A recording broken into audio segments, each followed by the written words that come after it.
Good news! May land trip na mula Maynila diretso sa pinakadulong bayan ng Negros Occidental.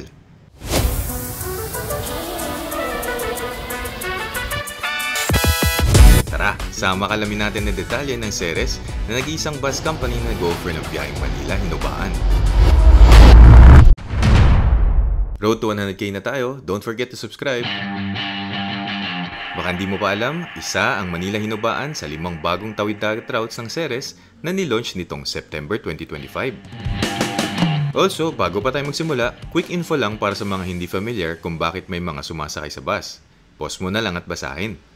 May perfect example rin tayo ng mga pasaherong preferred ang bus ride na nakuhanan ko sa latter part ng video na ito, so stay tuned! Hi guys, ako si Renz. Dumating ako sa terminal ng Ceres sa Cubao ng 6:08 PM kasi dito ang sakayan ng bus going to Hinubaan. Located ang terminal na ito along EDSA southbound sa pagitan ng Timog Avenue at Kamuning Road, katabi mismo ng terminal ng Jamliner. Dinatnan ko na nagkakarga na ng mga bagay sa bus pero hindi pa nagpapasakay. Kaya naupo muna ako dito sa waiting area kasama ng ibang pasahero.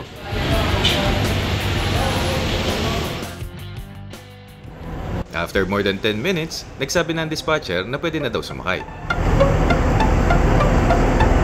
Ito ang ride natin for today's video, ang Yutong bus number 11686 ng Ceres Transport. 2x2 set configuration, air condition, at may ample legroom.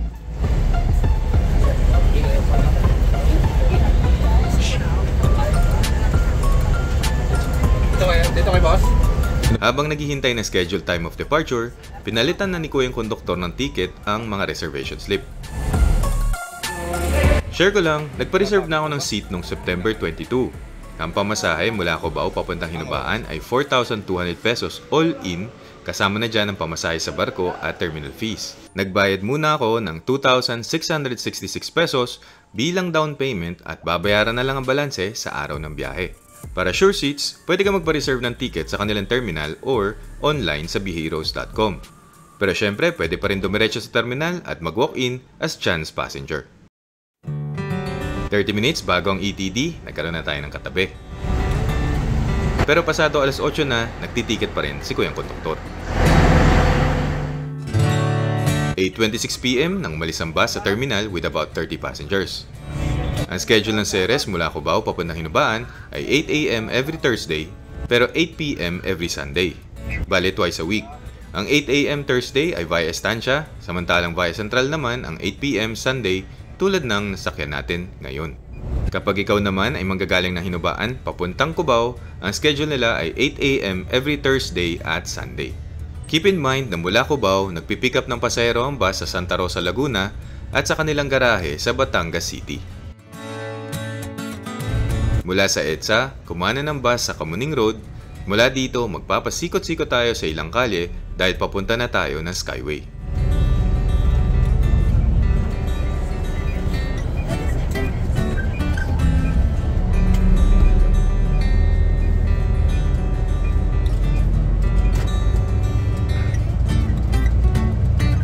Along Tomas Morato, naningil na si Kuyang Konduktor ng balanse. 1,534 pesos ang binigay ko para mabuo ang pamasahe na 4,200 pesos. Habang naniningil si Kuya sa katabi ko, nandito na tayo sa Timog Avenue.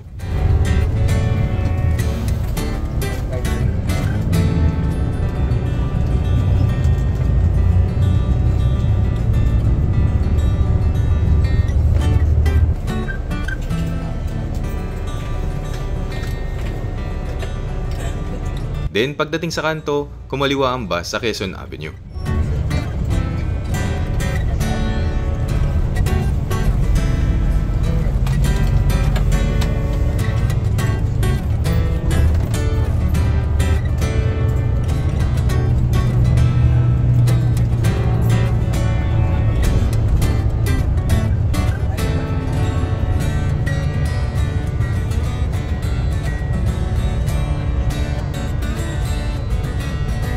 Bago dumating sa intersection, may konting build-up na sasakyan dahil sa traffic light. Kumaliwa ang bus sa G. Araneta dahil dito situated ang ramp paakyat ng Skyway southbound.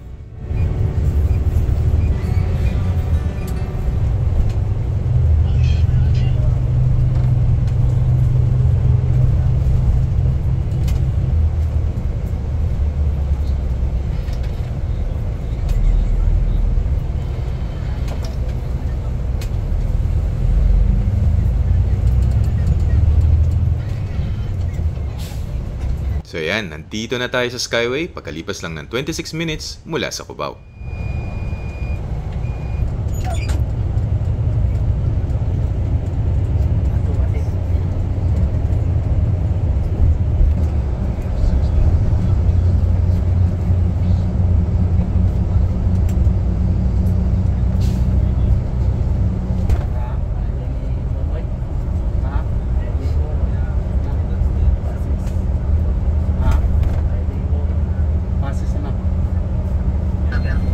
Saan baba, boss?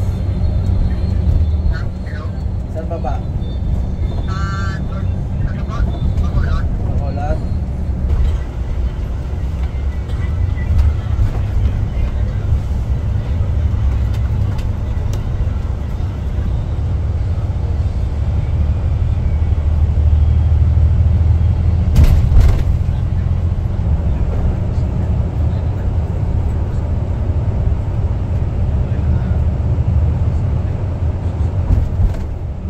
After more than 30 minutes pagpasok ng Skyway, nandito na tayo sa dulo at papasok na tayo sa SLEX.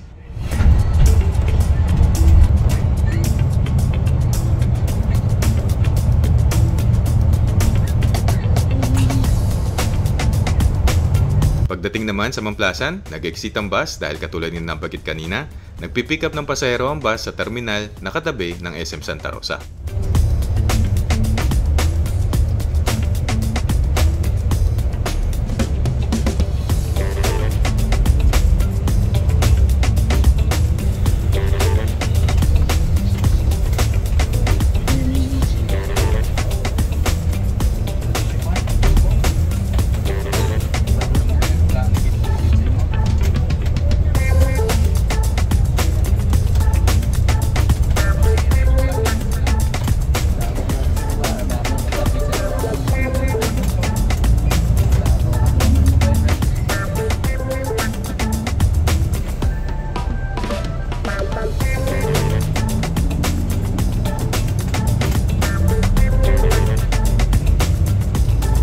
Ayan, nandito na tayo sa tapat ng Santa Rosa Integrated Terminal, pero nagiba na pala ang entrance, pati tuloy ang bus crew na lito.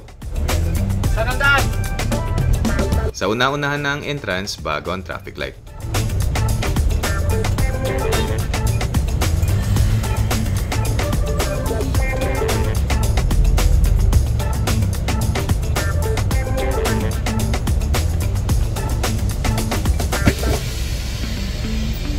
(9:46 PM), tayo dumating dito sa SRIT pagkalipas ng 1 hour and 26 minutes na biyahe mula sa Cubao. Dito, pwede ka mag-unat-unat at mag-CR.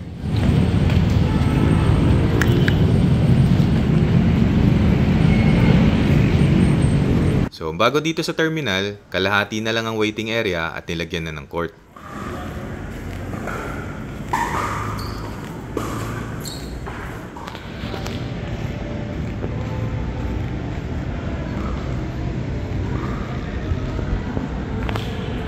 Sa ngayon, walang sumakay na pasahero dito sa SRIT pero may mga kinargang bagahe.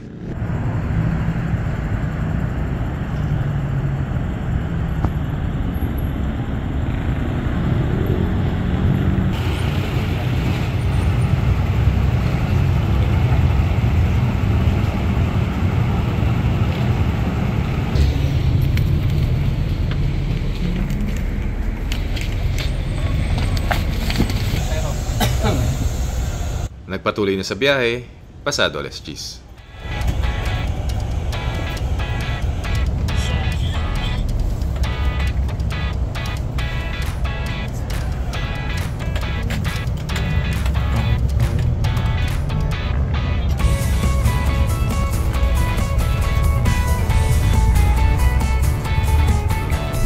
Sa dulo ng Binyan Santa Rosa Access Road, kumaliwa ang bus sa Greenfield Parkway dahil pabalik na tayo ng expressway.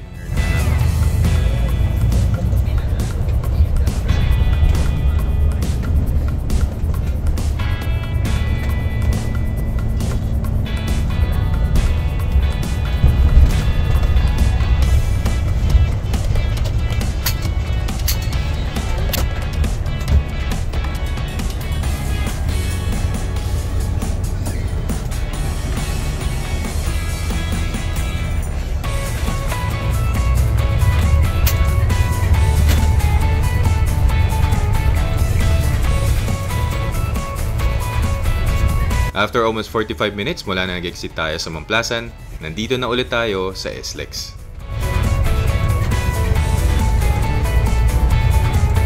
Para sa mga first-timer, ang level of comfort sa bus na ito ng Ceres ay kapareho lang ng mga bus na nasakyan mo na 2x2 ang seat configuration palabas ng Metro Manila. Siyempre, mas nakakabagod lang dahil mahaba ang biyahe.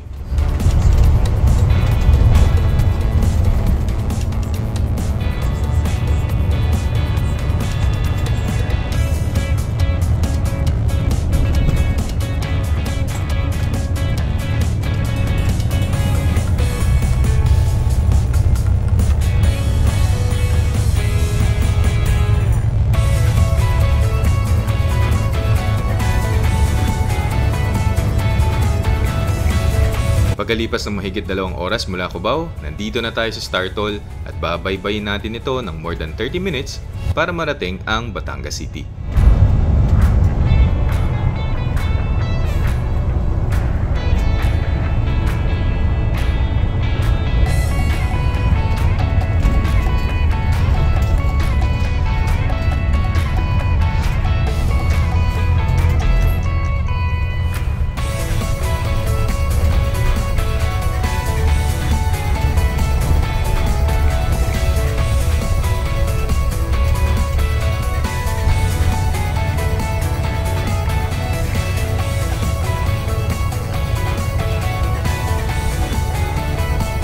Paglagpas ng kaunti sa Batangas Grand Terminal, huminto ang bus sa tapat ng ticketing office ng Starlight para itanong kung may biyahe pa Katiklan.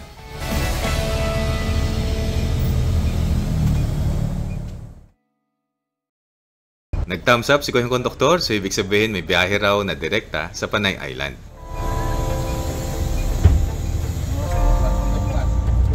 Pero bago pa man bumili ng ticket sa barko, nagpunta muna ang bus sa garahe ng Ceres para sa preventive maintenance at para magkarga ng diesel.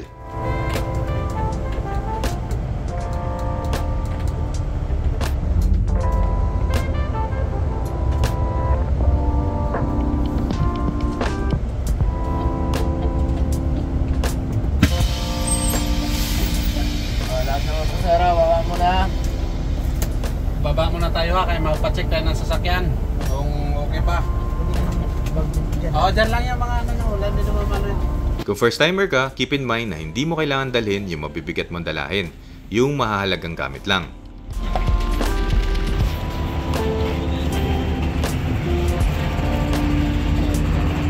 Buti may nagtitinda na dito ng noodles, kape at itlog kasi sarado ang eatery ng terminal ng ganitong oras.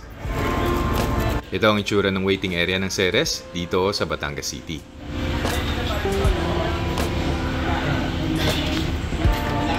Nagpunta ang bus sa likod ng garahe ng 11:37 PM.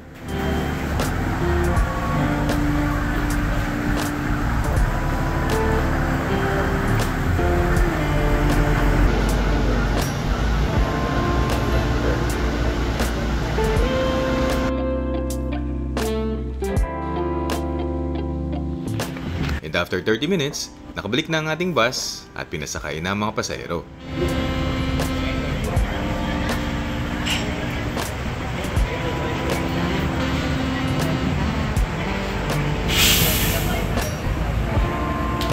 Nyata.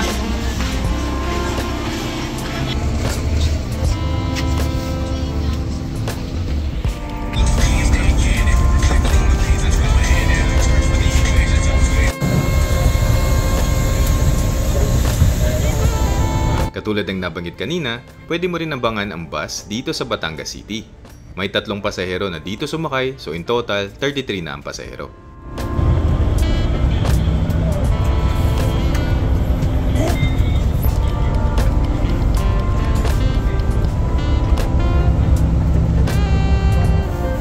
Paglabas sa garahe, kumaliwa ulit ang bus dahil pabalik tayo sa Starlight Ferries Ticketing para bumili ng ticket sa barko.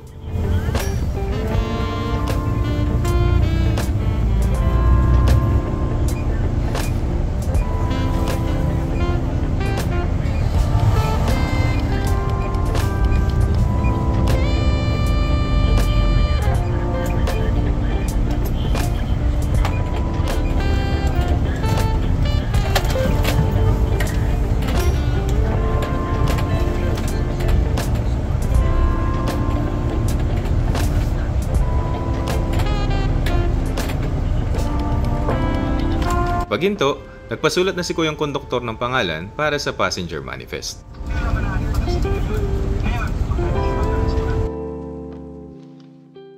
Pero for some reason, tumagal tayo ng almost 2 hours dito sa ticketing office.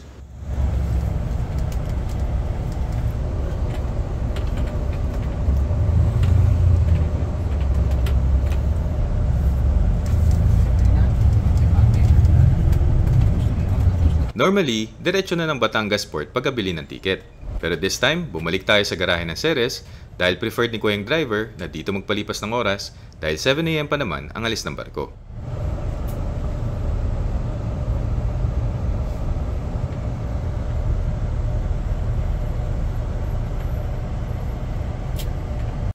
Kasi yung barko natin alas 7 pa. Para maganda rito, maluwag-luwag. Sir, mahirapan tayo doon.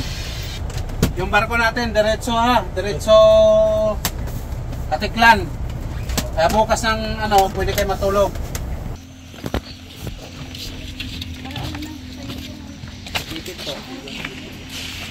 Para sa mga first-timers, by default, Batangas Katiklan ang sasakyan natin na ferry pero kung walang biyahe ang Starlight, as contingency plan, para hindi stranded ang mga pasahero, sasakay ng ferry papunta sa Calapan, Oriental, Mindoro, then sasakay ulit ng barko either sa Rojas Port or sa Bulalakaw Port papuntang Katiklan. Ako naman, imbis na umupo sa waiting area, sa bus na lang ako nag-try umidlip kasi kahit patay ang makina, medyo malamig pa rin naman. Also, binigay na rin ni Kuyang konduktor ang ticket ng barko at this point.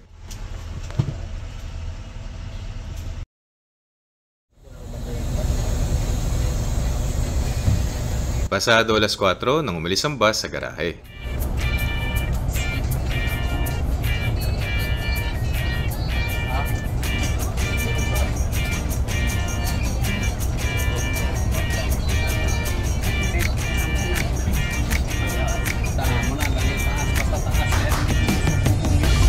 This time, kakanan na tayo papunta sa Batangas Port.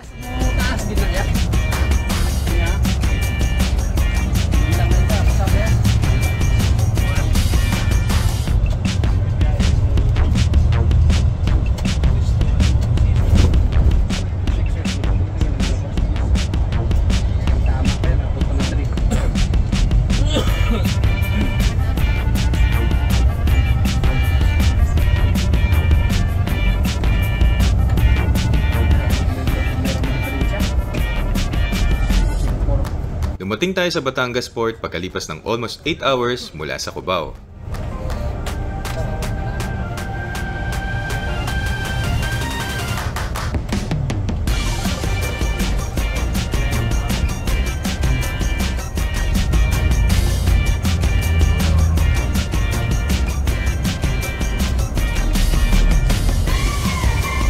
Sa mga previous na tawid dagat rides, sa marshalling area pinabababa ang mga pasahero para sa inspeksyon ng K9 sa mga bag.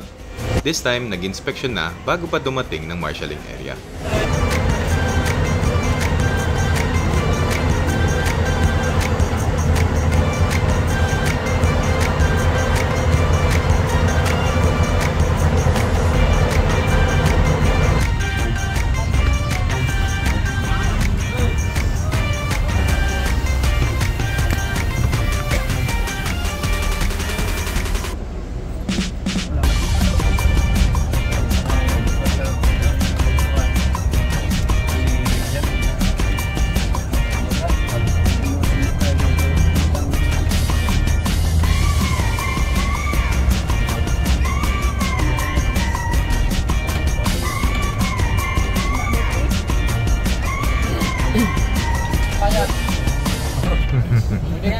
Pagbalik ang bayan, may kamahalan nga lang.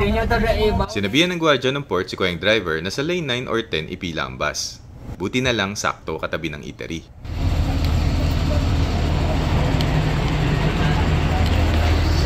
Ito ang mga available na ulam.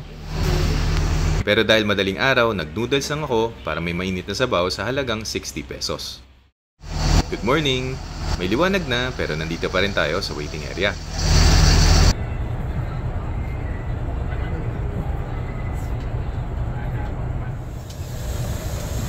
(6:33 AM) nang sinabihan ng crew na pwede nang pagpunta sa barko.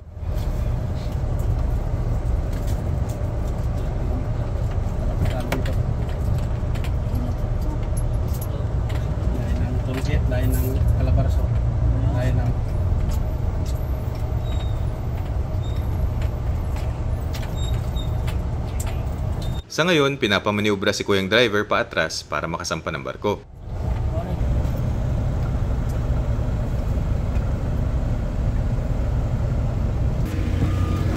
At dahil nahihirapan ng bus, napagdesisyonan ni Kuyang driver at ng crew ng barko na pababain muna ang mga pasahero. Papakita mo muna ang ticket mo dito bago ka makaakyat.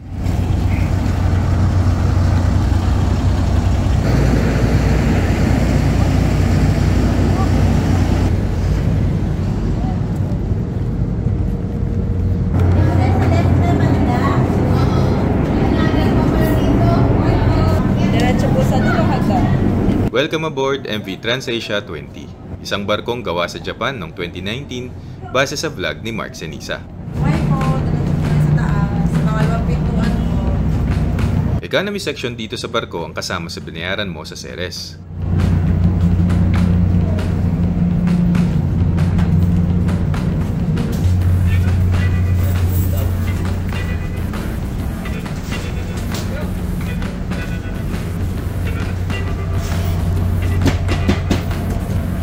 Pili kong pumwesto dito sa 1E31 dahil malapit sa pintuan para may makikita pa rin na view. Ganito karami ang double deck bed sa section na ito. Sabi pa ni Mark Senisa, 690 passengers ang capacity ng ferry kasama na doon ang tourist class at iba pa. May shower room dito sa economy section kaso nung chinek ko hindi operational pareho. Pero sa tourist class, nagagamit ang shower area kaya G na to mamaya.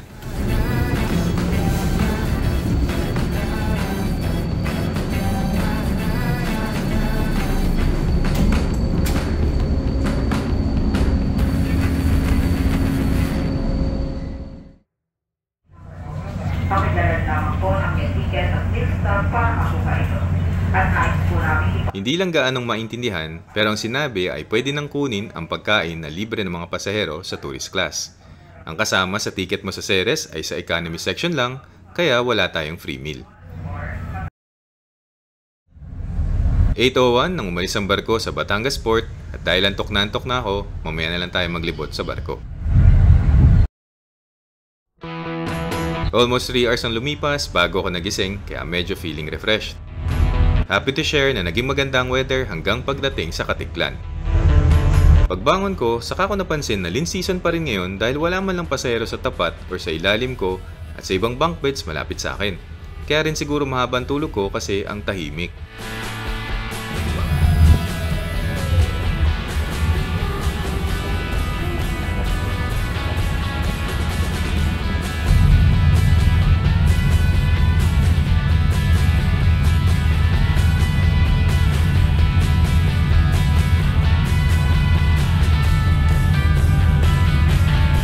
Para sa mga hindi familiar, ganito ang itsura ng CR sa barko.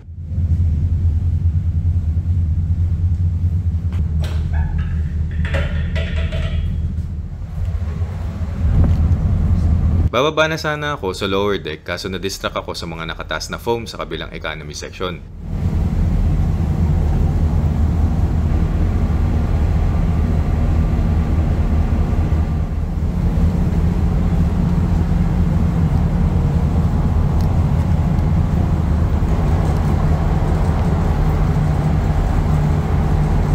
Sa baba, makikita ang tourist class. Sa previous Tawid Dagat videos, usually may mga taong nakaupo dito or nakatambay pero ngayon wala rin.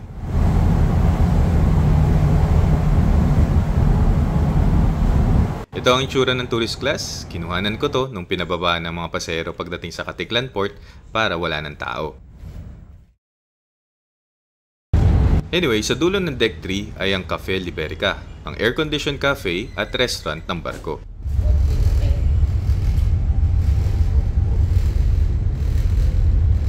Bukas ito from 4 AM to 9 PM. Beef tapa na lang. A la carte lang. Yung pro-cap dati. Wala na yun.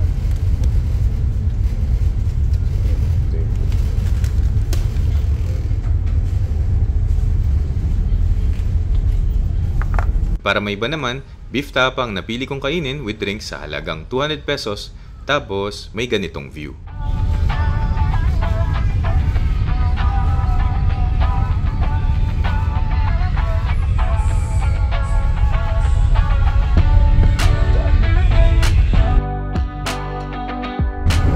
Lumabas ako ng cafe after more than 30 minutes. Tara, akyat ulit tayo para ma-check out naman natin ang Deck 5.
Nakakagutom kumuha ng footages, kaya bumili muna ako ng chips at drinks sa halagang 95 pesos.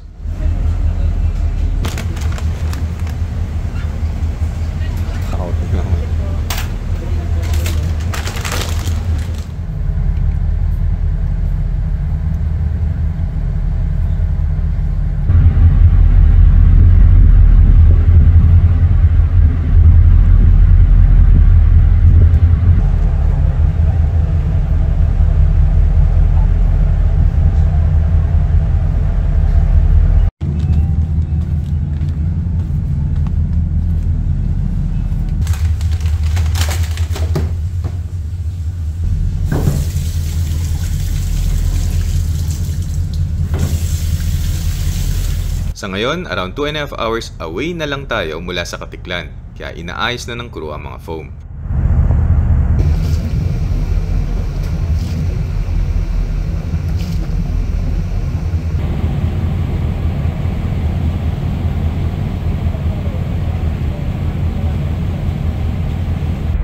Ito na ang Boracay Island, at katulad sa ferry natin ngayon, mukhang lean season rin sa tourist destination na ito.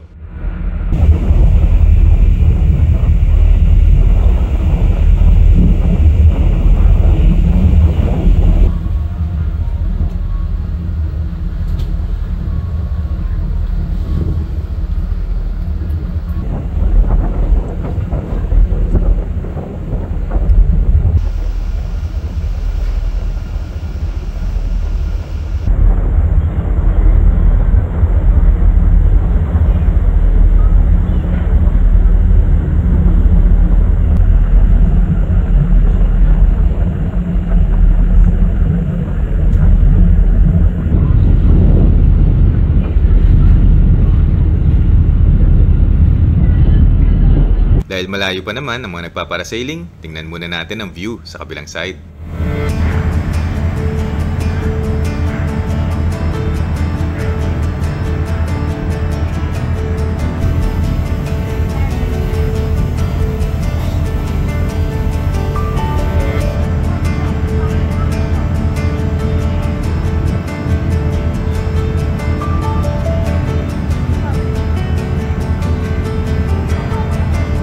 Nandito na ulit tayo sa port side para makita ang ganda ng Boracay at ang mga nagpaparasailing.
So nandito na tayo sa Katiklan Port ng 5:47 PM pagkalipas ng 9 hours and 46 minutes na biyahe mula sa Batangas Port.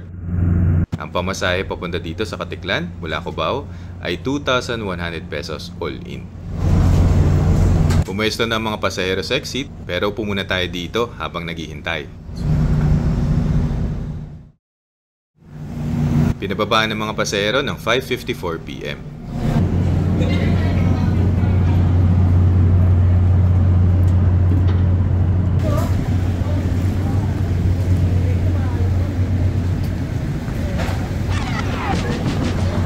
Siyempre, salamat sa crew ng TransAsia 20 sa ligtas na biyahe. Welcome sa Malay, Aklan. Mula dito, babaybayin natin ang ilan pang bayan ng Aklan at Capiz papunta sa Dumangas Port na sakop ng probinsya ng Iloilo. Sa Dumangas kasi tayo sasakay ng barko papunta sa Negros Island. Mga truck ang unang nakalabas.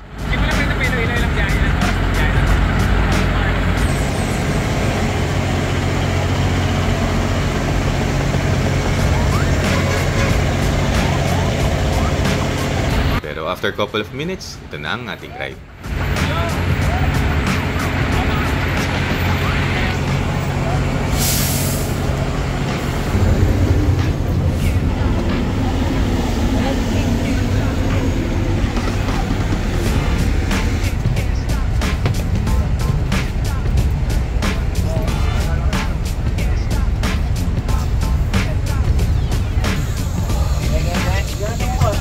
(6:10 PM na nagpatuloy ang bus sa biyahe.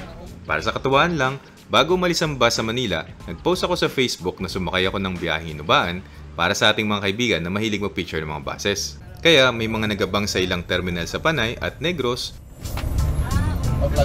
para mapicturan ang bus na sinakyan natin. Katulad ni JGV ng Katiklan Bus Pitik. Guys!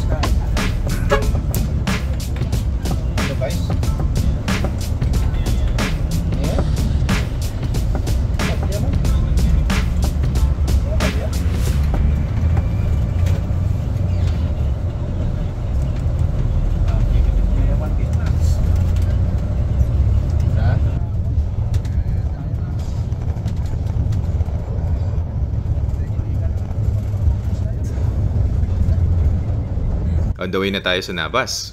Kaso may ilang malalaking truck sa unahan, tapos uphill pa, kaya matagal-tagal din natin silang sinundan. Nakikiyas to yan, nakikiyas to. Sir?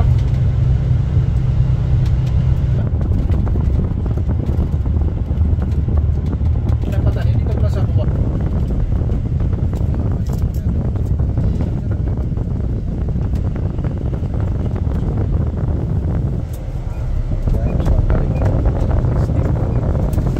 Bago pa man marating ang town proper ng Navas, kumaliwa ang bus sa Pinero Eatery para sa ating meal stop dahil mag-alas 7 na rin.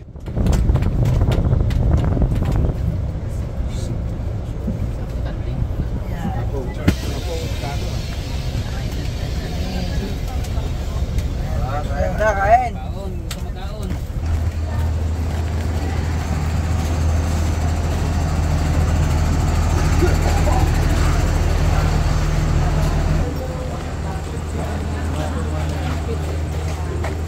Ito ang mga available na ulam. At ito naman ang napili kong kainin sa halagang 120 pesos. Sa labas, may nagtitinda ng mani at itlog.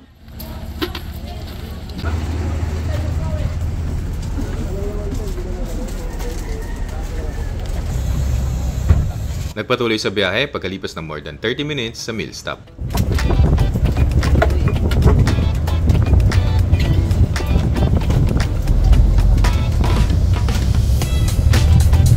Welcome sa Navas, Aklan. Sayang at nakalimutan kong alisin ng pagkakatapat ng aircon vent sa bintana kaya malabo ang munisipyo ng Navas. Ito naman yung junction na kapag diniretso mo papunta sa probinsya ng Antique. Kumaliwa tayo dahil ang dadaanan natin ay ang mga bayan sa Central Panay.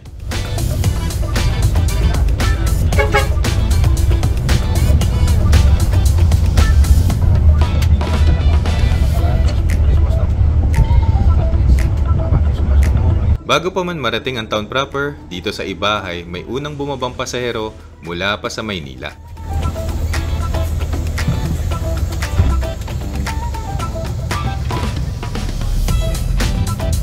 At pagkalipas ng ilang minuto, nandito na tayo sa town proper ng Ibahay at nasa kaliwa ang kanilang pamilihang bayan.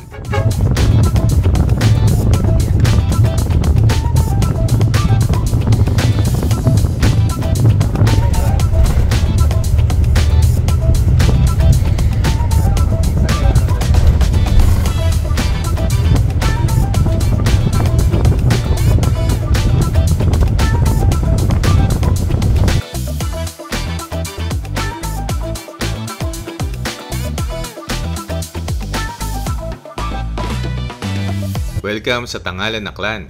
Kumana ng bus sa Bypass Road, kaya makakaiwas tayo sa posibleng mabagal na daloy ng traffic sa town proper.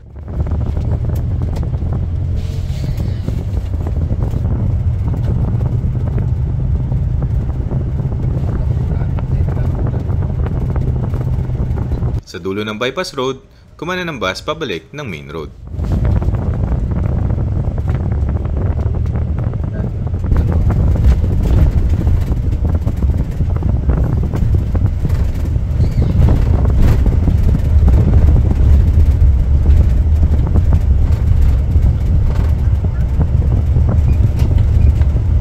Welcome sa Makato, Aklan.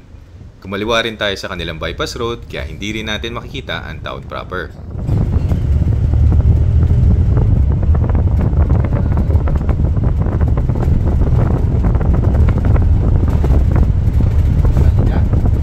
Sa dulo, kumaliwa ang bus pabalik ng main road.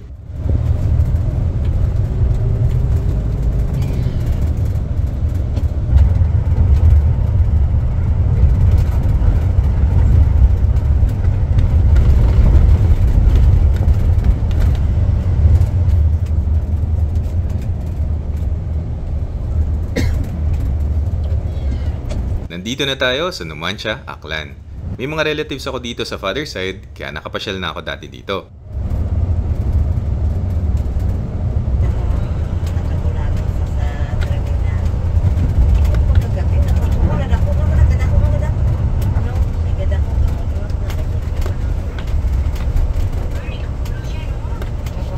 dahil malapit lang sa town proper ng Numancia, nandito na agad tayo sa bayan ng Kalibo, ang capital ng Aklan. Sabi sa road sign sa kanan, 154 kilometers away pa tayo sa Iloilo City.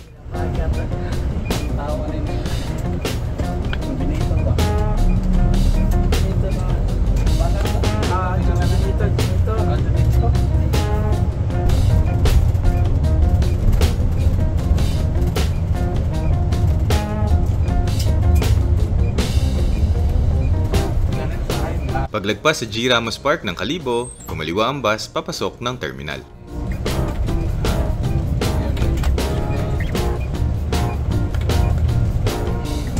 Kalibo. Ayan, nandito na tayo sa terminal ng Ceres sa Kalibo. So kung ikaw ay papunta dito, aabot ng almost 24 hours ang biyahe mula sa Cubao. Ang pamasahe papunta dito ay 2,300 pesos kasama ng pamasahe sa barko at terminal fee.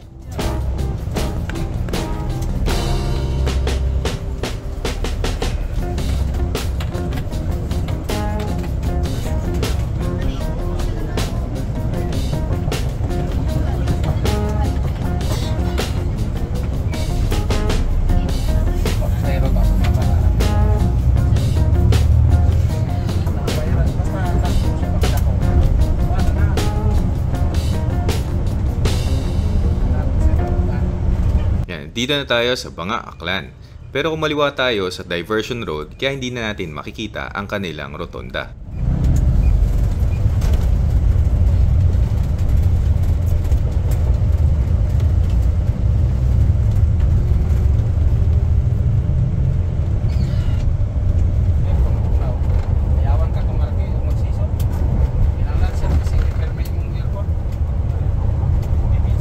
Welcome sa Balete, Aklan. Sayang lang kasi nasa kaliwa yung mga landmarks kaya hindi natin makikita.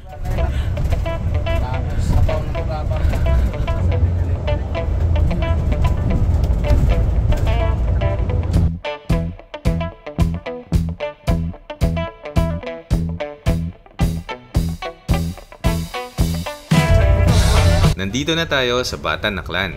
Siyempre, shoutout sa aming Lola Belly at sa lahat ng aming kamag-anak at kaibigan dito sa Batan.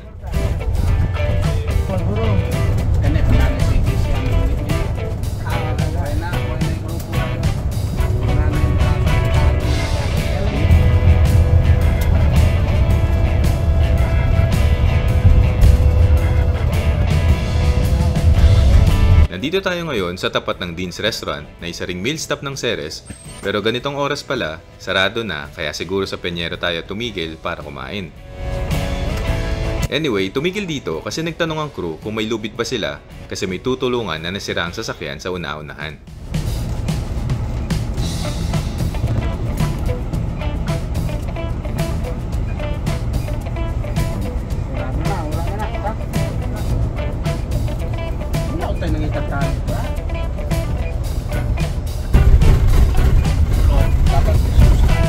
Welcome sa Altabas, Aklan.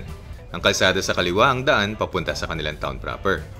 Dumiretso naman tayo para dumaan sa kanilang bypass road. Ang Altabas na ang huling bayan ng Aklan na madadaanan natin.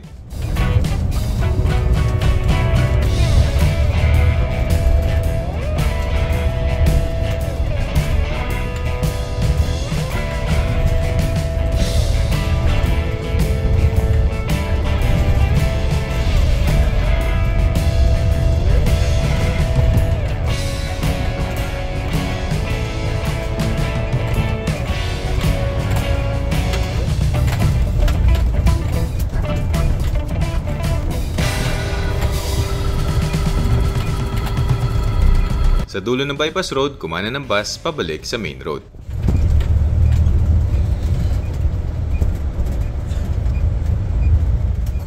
Sa pagkakaintindi ko, sasakyan rin ito ng Ceres na nasiraan sa alanganin kaya nagpatulong sila itulak sa safe na lugar. Nakiusap ang crew sa mga malalaking katawan na makikitulak sa mataas na part ng kalsada kasi kusa ng bababa since hilly yung daan.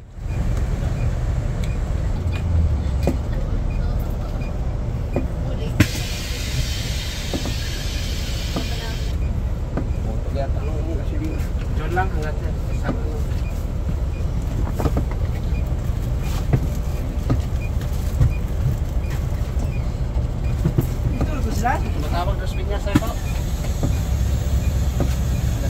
Matawag sa pinya sa'yo.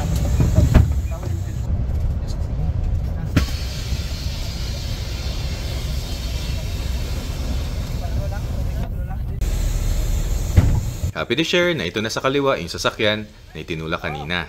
Safe na ang crew at ng sasakyan. Oo, okay. Ano ba, napabalik na. Lakas katikla na.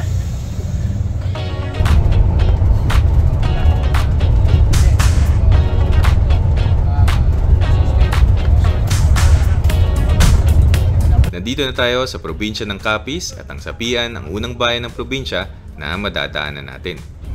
Ito yung junction kung saan kapag dinerecho mo, papunta sa town proper ng Sapian at sa una-unahan ay Rojas City na capital ng Capiz. Kumanan tayo dahil papunta tayo sa Mambusaw. Please bear with me dahil papatungan ko ng music ng ilang minuto mula dito kasi nagkukwentuhan sila Kuyang Driver at isa pang empleyado ng Ceres. Pabor din naman kay Kuyang Driver dahil hindi siya antukin. Nandito na tayo sa Mambusaw, Capiz.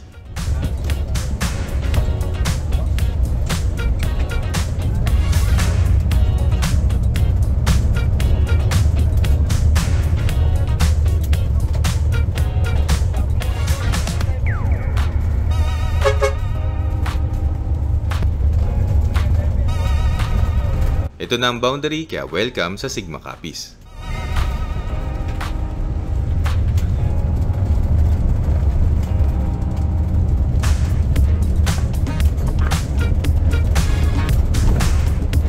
Ang kalsada sa kaliwa ang daan papunta sa kanilang town center.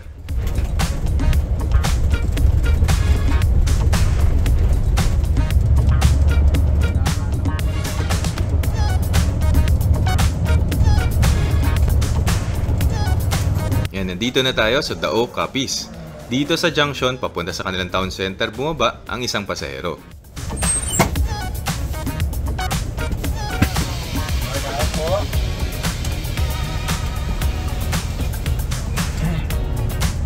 Dito, taas?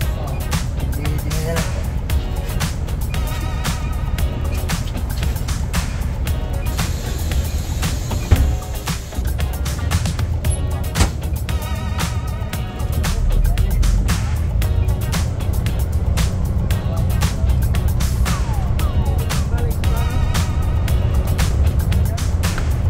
Ito naman yung junction kung saan papunta sa bayan ng Kalinog ang kalsada sa kanan.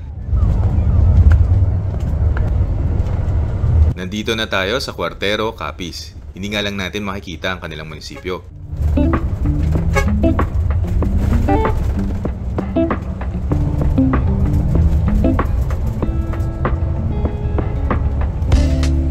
Nandito na tayo sa Dumarao. Ang kalsada sa kaliwa ang daan papunta sa kanilang munisipyo. Ito na ang huling bayan ng Capiz na madadaanan natin.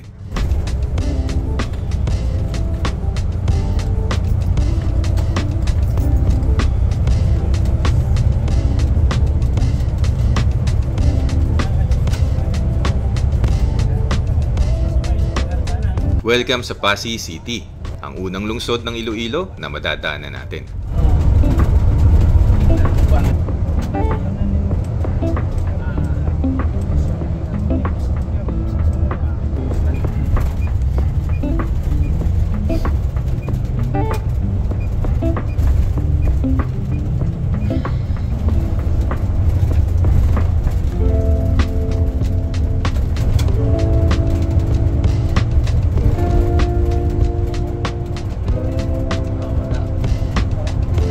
Ito na ang boundary, so welcome sa Dueñas, Iloilo.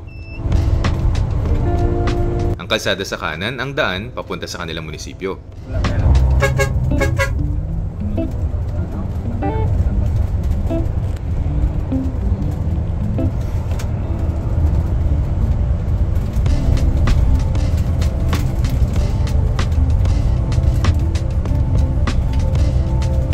Nandito na tayo sa Dingle, Iloilo.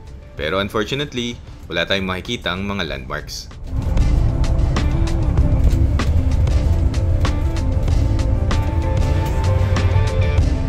Pagkalipas ng ilang minuto, nandito na tayo sa town proper ng Pototan, Iloilo. Dito may bumaba rin na pasahero. Utang, dalon. Sila niya.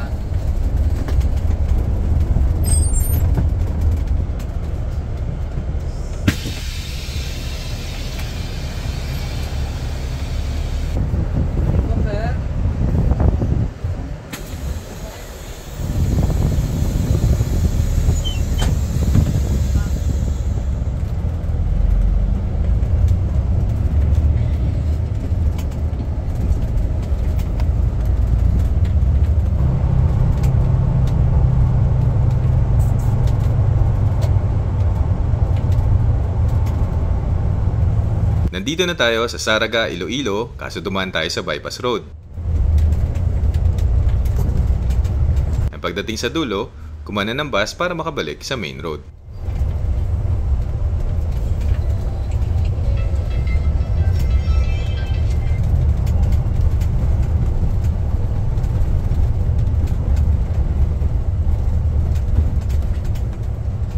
And nandito na tayo sa Leganes, Iloilo. Malapit na tayo sa isa pang bus stop.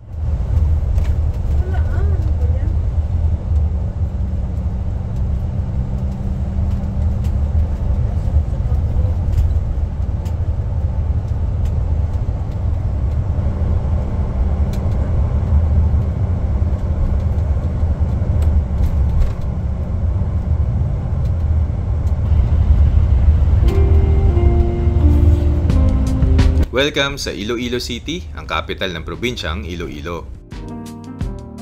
Nandito na tayo sa terminal ng Ceres sa Iloilo City, so kung ikaw ay papunta dito, umabot ng more than 27 hours ang biyahe mula sa Cubao. Ang pamasahe naman mula Maynila ay 2,700 pesos kasama ng pamasahe sa barko at terminal fee.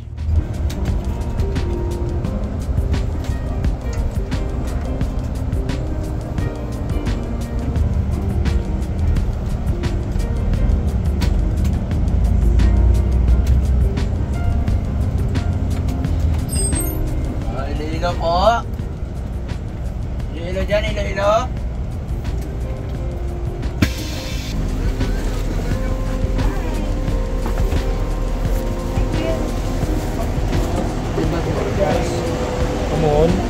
Dito naman na-meet natin si Jello na sumusubaybay sa ating mga videos. Musta sir? Sir, basta. Shoutout po kay Sir Renz. Welcome sa Iloilo. Thank you. Shoutout sa'yo pre, salamat sa C2.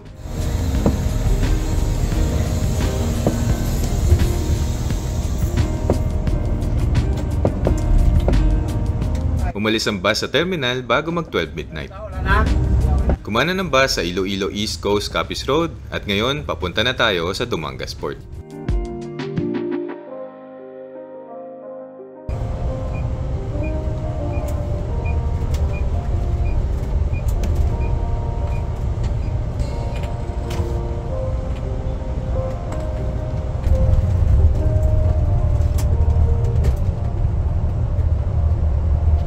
Sa dulo ng Circumferential Road, kumaliwa naman ang bus sa Coastal Road at babaybayin natin ito ng halos 30 minutes hanggang marating ang Pantalan.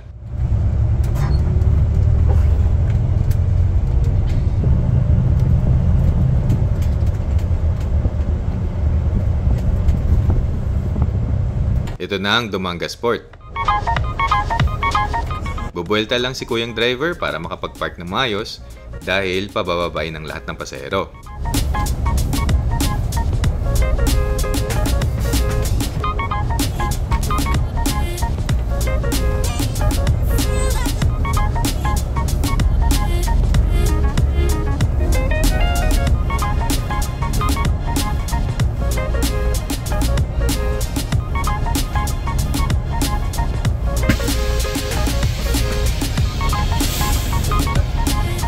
Kaya bababaan lahat ng pasahero kasi papasok sa passenger terminal building para makakuha ng ticket ng barko at terminal fee, pero si kuyang konduktor ang magbabayad.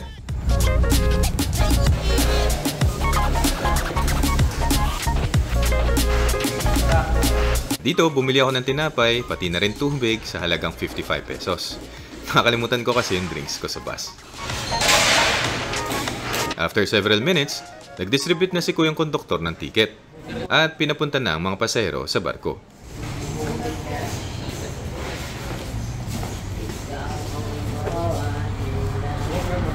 Welcome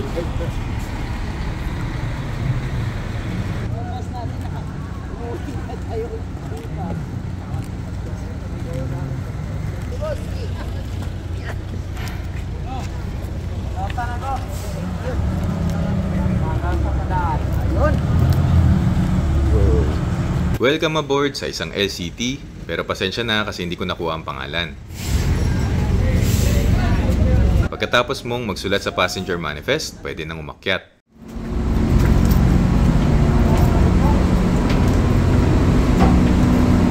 Sa mga barkong tumatawid ng biyaheng Dumangas-Bacolod, may mga extension sa harap na pwede kang makisaksak ng libre para mag-charge ng gadget. Ubos na yung power bank ko, kaya kailangan ko na isaksak. Air-conditioned section nito at pumupwesto ako sa tabi para may masasandalan ng ulo.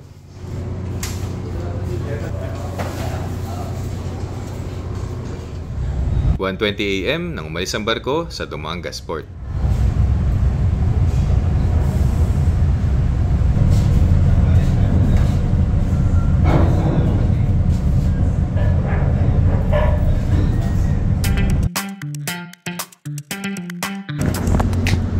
Nakatulog ako ng mahigit 1 oras. Para sa mga first-timer, tour lang tayo saglit.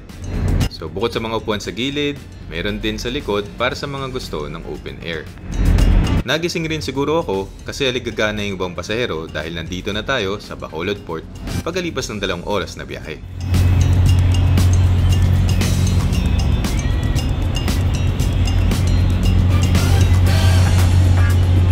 Pinayagan makababa mga pasahero ng 3:32 AM.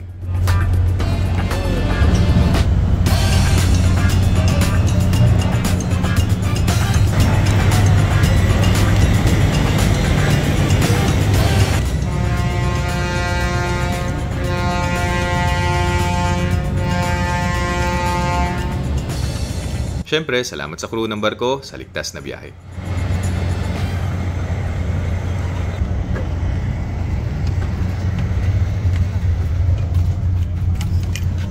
Within 3 minutes, nakasakay na lahat ng pasahero at nagpatuloy na ang bus sa biyahe.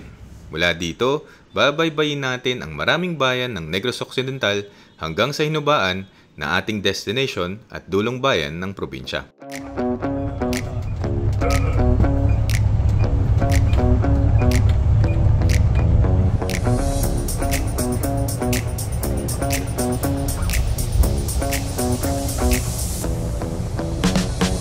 Paglabas ng Bacolod Port, dito naman tayo inabangan ni VT Transport Photography at nagkakwentuhan kami pagdating sa terminal ng Ceres dito sa Bacolod.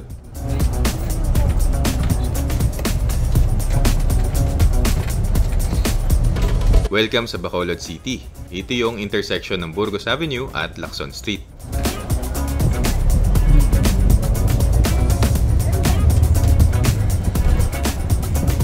Pagdating sa Lopez Haina Street, kumana ng bus dahil dito situated ang terminal ng Ceres.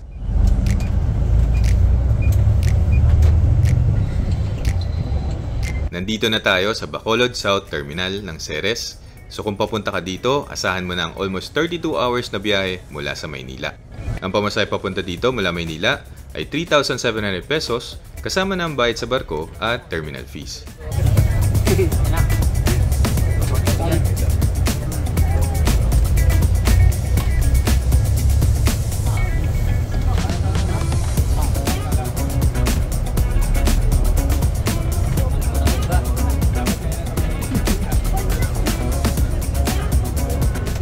Bacolod.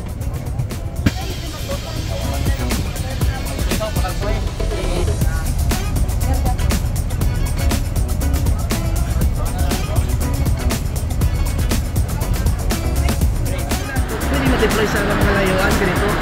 Hindi lang hinanap ng iba na yun these days. May pasok pa si Andre ng VT Transport Photography kaya nagpaalam na. And based on experience, tumatagal ang bus sa Bacolod dahil marami ang nagpapadala ng cargo dito. And today is no exception.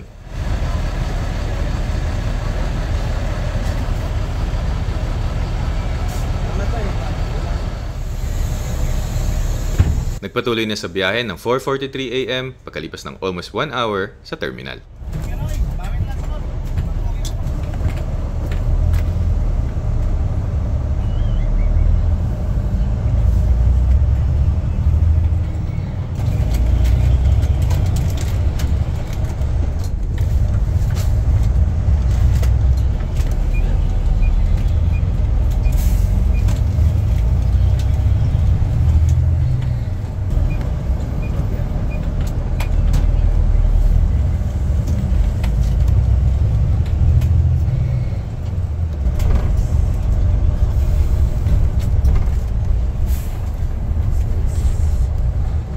Sa dulo ng Magsaysay Avenue, kumaliwa ang bus pabalik ng main road.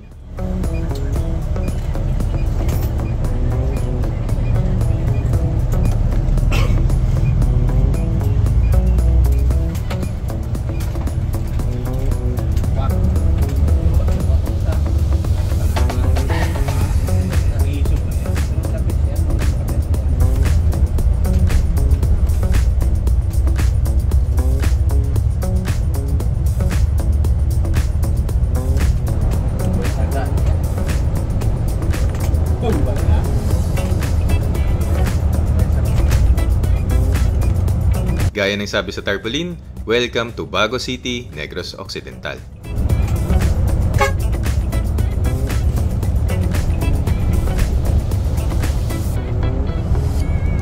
After few minutes, nandito na tayo sa bayan ng Pulupandan, Negros Occidental.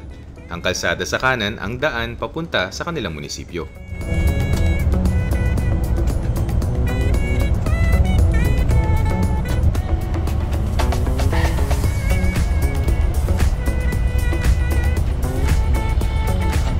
Welcome sa Valladolid, Negros Occidental. Pinangalan nito ng mga Kastila hango sa isa sa kanilang mga lungsod sa Espanya.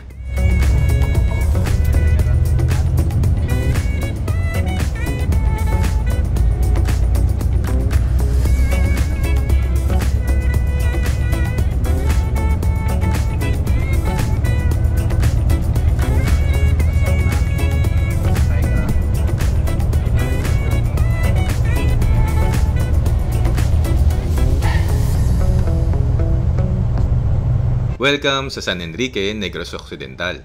Pueblo de Tinubagan ang pangalan ng lugar na ito noong 1800s.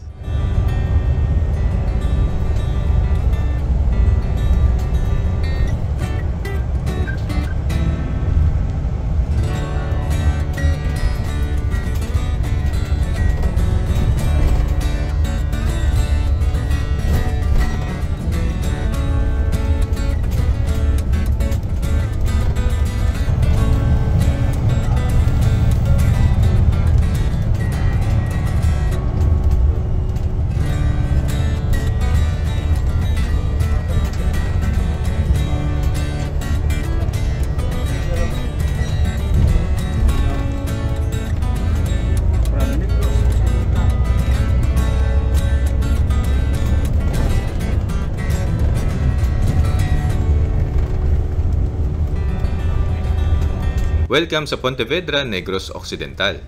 Fun fact, ang dating pangalan ng bayan na ito ay Marayo.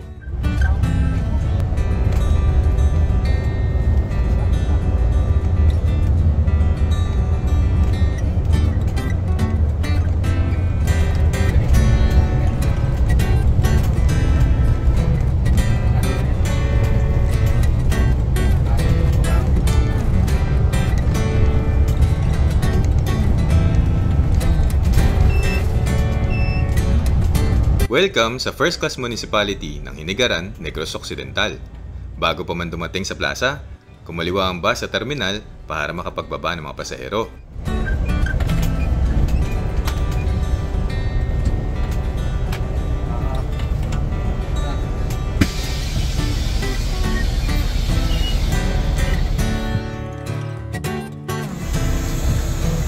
Nagpatuloy rin naman agad ang bus sa biyahe.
Welcome sa Binalbagan, Negros Occidental.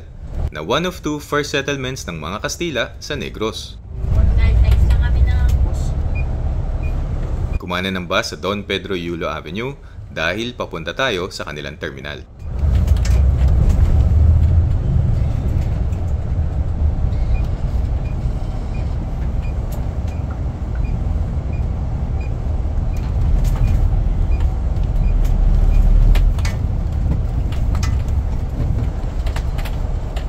Binalbagan. Dumating tayo sa Binalbagan Terminal pagkalipas ng almost 34 hours na biyahe mula sa Cubao. Maraming nagsisakay na estudyante at may mga bumabari na pasahero mula pa Maynila.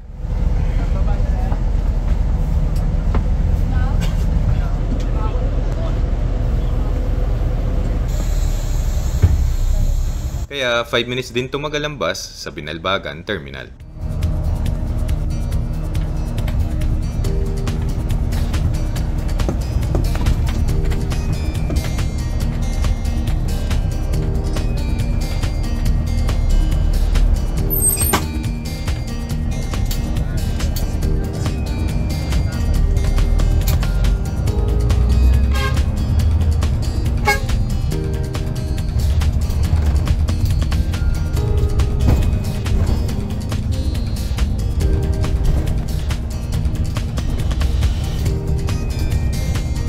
Ito na ang boundary ng dalawang bayan, so welcome sa Himamaylan City, Negros Occidental.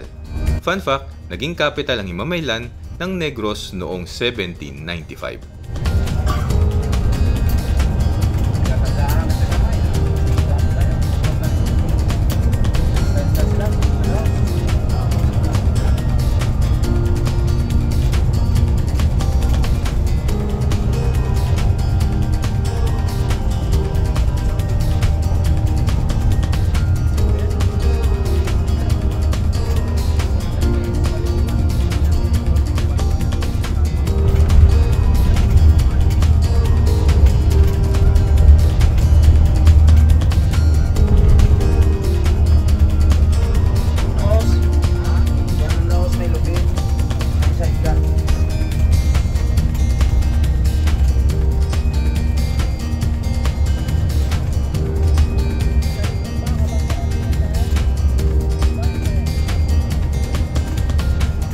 Nandito na tayo sa Himamaylan City proper. Kumaliwa ang bus papasok ng kanilang terminal.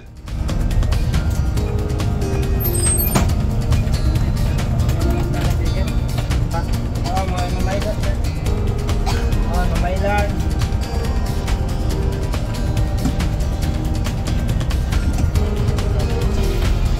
Nakesa sa Babaw. Delos Babaw.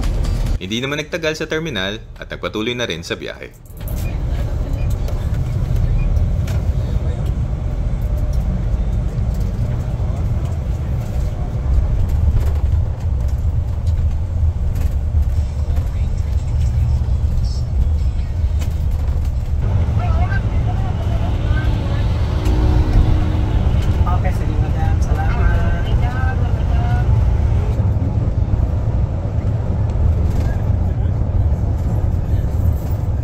Welcome sa Kabangkalan City ng Negros Occidental.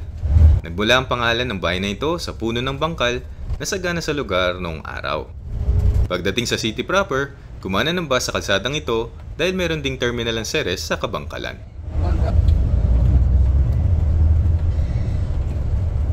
So kung ikaw papunta sa Kabangkalan, asahan mong aabutin ng around 34 hours ang biyahe mula sa Cubao.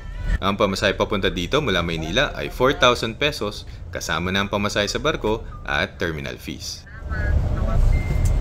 Salamat ya, Dol.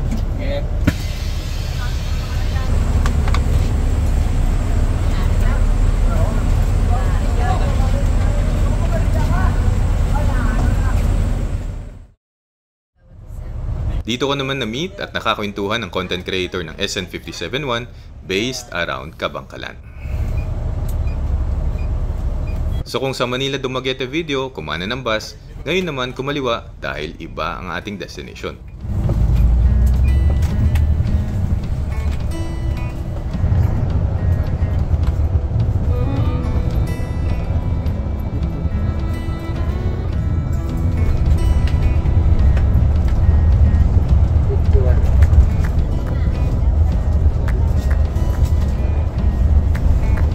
Welcome sa Ilog, Negros Occidental. Ito ang 2 of 2 first settlements ng mga Kastila sa Negros bukod sa Binalbagan.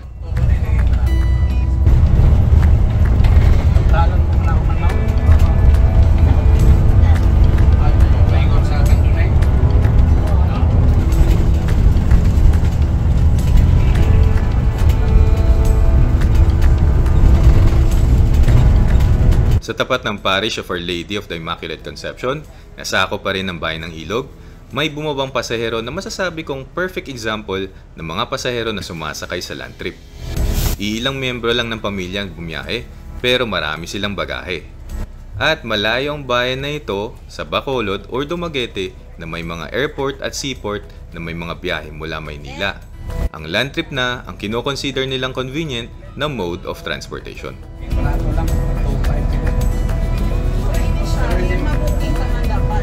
Booking ka. Tawag ka sa palaran mo ng dalato.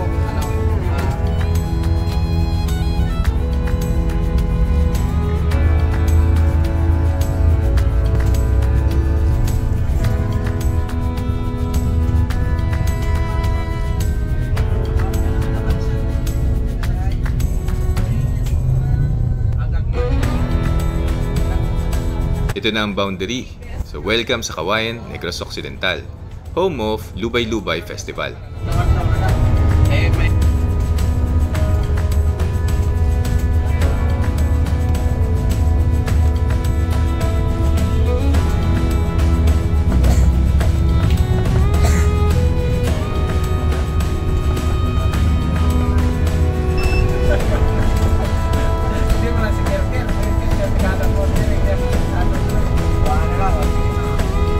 Malayo ang susunod na city proper kaya abutin ng mahigit 1 oras bago marating ang next bus stop.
Welcome sa Sipalay City, Negros Occidental. Ang kanilang City Plaza ang nasa kaliwa.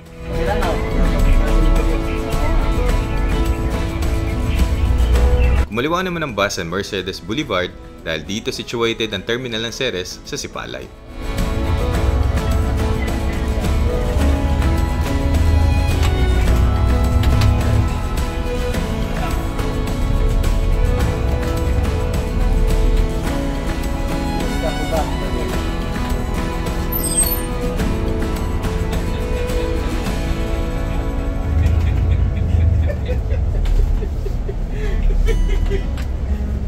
Ang pamasahe papunta dito mula Maynila ay kapareho ng sa Hinubaan, 4,200 pesos.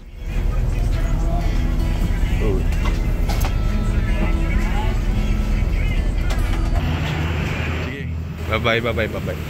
Last but not the least, na-meet rin natin dito si Rodolph na isa ring sumusubaybay sa ating mga vlogs. Salamat ulit sir sa oras.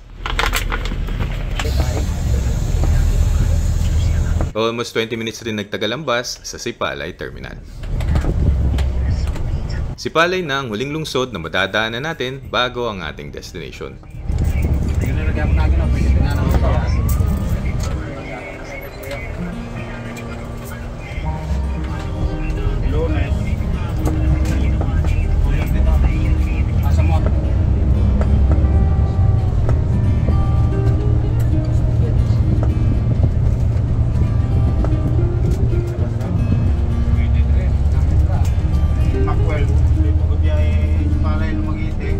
Pagdating sa kanto ng Petron Gas Station, kumana ng bus pabalik sa main road on the way to Hinubaan.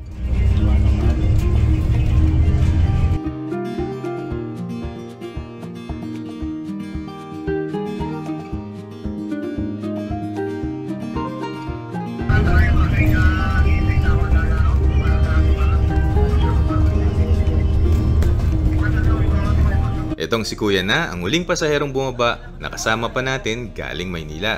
So usually, kapag ang destination ay may airport or seaport tulad ng Dumaguete or Iloilo, ako na ang huling pasahero pagdating sa endpoint kasi mas convenient, efficient or comfortable ang barko o eroplano kaysa sa bus. Kasi ang land trip ay para sa mga may bagahe na bababa sa mga bayan malayo sa airport or seaport, kaya this time may kasama ako sa halos endpoint ng biyahe. Welcome to Hinubaan, Negros Occidental.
Kumana ng bus sa Vasquez Street dahil dito located ang bus terminal.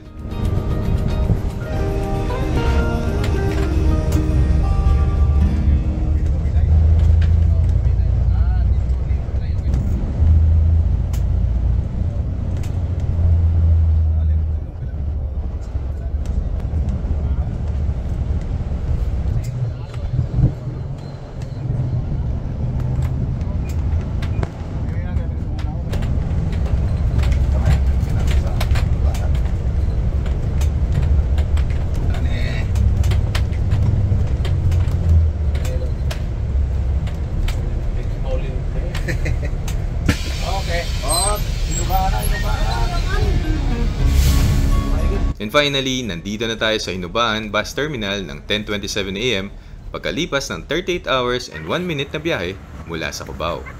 Dito rin sa terminal na ito ang sakayan ng bus kapag ikaw naman ay paluwas ng Maynila. Siyempre, salamat sa bus crew ng 11868 sa ligtas na biyahe.